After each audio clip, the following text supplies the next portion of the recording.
আশিক এগ্রিকালচারের পক্ষ থেকে আবার একটি নতুন ভিডিও নিয়ে উপস্থিত হলাম আপনাদের সামনে। আজ মূলত ভিডিওটি হলুদ চাষকে কেন্দ্র করে হলুদের ছত্রাকজনিত এবং হলুদের পোকামাকড় সম্পর্কে। তো আপনারা না জেনে থাকলে আমার এই ভিডিওটি দেখে জানতে পারবেন এবং পরবর্তীতে আপনাদের হলুদ চাষে আপনারা এই ভিডিওটি সাহায্য হিসেবে থাকবে। তো কথা না বাড়িয়ে মূল ভিডিওটি শুরু করা যাক। বন্ধুরা, হলুদ গাছ দেখতে পাচ্ছেন, আশা করি আপনাদের ভালো লেগেছে হলুদ ক্ষেতটি। তো আমি এই হলুদ ক্ষেতটি কীভাবে এত সুন্দর করে রাখলাম, তো এটি আমি আপনাদের বিস্তারিত বলবো।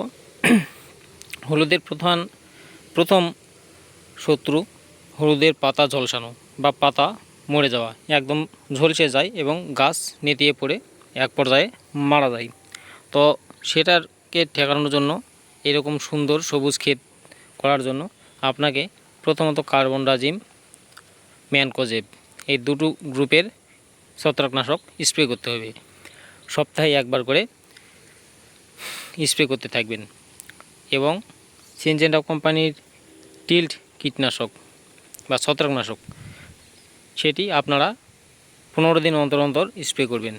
আর সেই সাথে কার্বনডাজিম এবং ম্যানকোজেব এই দুটো স্প্রে তো থাকবেই। তো ক্রমান্বয়ে আপনারা এই দুটো স্প্রে করবেন। তো এতে করে আপনারা এরকম সবুজ ক্ষেতটি দেখতে পাবেন আপনাদের। আর একটা বিষয় হচ্ছে হলুদের কন্দ পচা বা হলুদ পচা, যেটা নিচে মাটির নিচে থাকে, সেটাকে পচার হাত থেকে বাঁচাতে হলে আপনাদের কি করতে হবে সেটাও বলছি।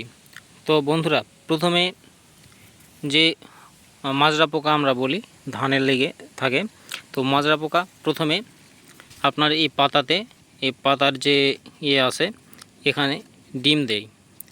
ডিম দেওয়ার পরে এই ডিমটা আস্তে আস্তে নিচে এখানে এসে জমা হয় এবং এই ডিম থেকে লার্ভার থেকে পোকায় পূর্ণবয়স্ক একটা পোকায় রূপান্তরিত হয়ে এখান থেকে মুজি খেতে শুরু করে। তো তারপরে এই গাছটি মারা যায়। তো তার জন্য আপনারা মাজরার যে কীটনাশকগুলো আছে সেই কীটনাশকগুলো ব্যবহার করতে পারেন মাজরা পোকার, এতে করে সেটা দমন হবে।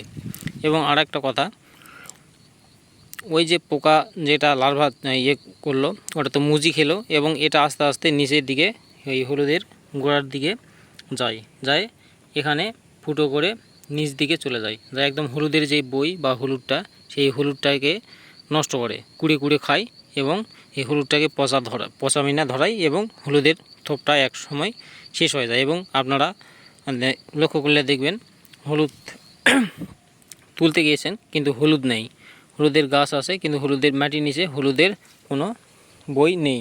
তো এটি আসলে মূলত ওই পোকার আক্রমণে হয়ে থাকে। তো এতে করে আপনারা 15 দিন অন্তর অন্তর একবার করে হলেও মাজরা পোকার কীটনাশক প্রয়োগ করতে পারেন। আপনারা চাইলে ছত্রাকনাশকের সাথেও প্রয়োগ করতে পারেন 15 দিন অন্তর অন্তর। এতে করে আপনাদের সেই সমস্যাটি হবে না এবং এত সুন্দর হলুদ ক্ষেত আপনারা উপহার হিসেবে পাবেন।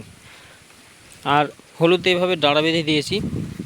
এই ডাঁড়া বাঁধার সময় আপনারা দানাদার কীটনাশক, যেটা ফুরাডান নামে পরিচিত, সেই ফুরাডানটা আপনারা ছিটিয়ে দেবেন বা যে কোনো ফুরাডান ছিটিয়ে দেবেন। দেওয়ার পরে এরকম ডাঁড়া বেঁধে দেবেন। এতে করে আপনাদের যে মাটির ভিতরের পোকাগুলো, সেই পোকাগুলো বিনষ্ট হবে এবং আপনাদের ক্ষেতটি এরকম সুস্থ সবল দেখতে পাবেন। আর হলুদের আরেকটা বড় সমস্যা, এই যে বর্ষাকালীন সময়ে হলুদের ডাঁড়াতে জল বেঁধে রাখা যাবে না। যেখানে দেখবেন জল বেঁধে আছে ওই জায়গাতেই হলুদ নষ্ট হতে লাগবে। হলুদের প্রধান শত্রু জল বেঁধে রাখা যাবে না। জল বেঁধে রাখলে আপনাদের এই হলুদগুলো পচতে শুরু করবে এবং আপনারা হলুদ খেতে লসের শিকার হবেন। এই জন্য আপনাদের সবসময় উঁচু জমি নির্বাচন করতে হবে, যেখানে বৃষ্টি জল জমে থাকবে না, সেই জমিগুলো নির্বাচন করতে হবে। এবং হলুদের জমিটি এমনভাবে তৈরি করতে হবে যাতে কোনো জায়গাতে জল জমা হয়ে না থাকতে পারে।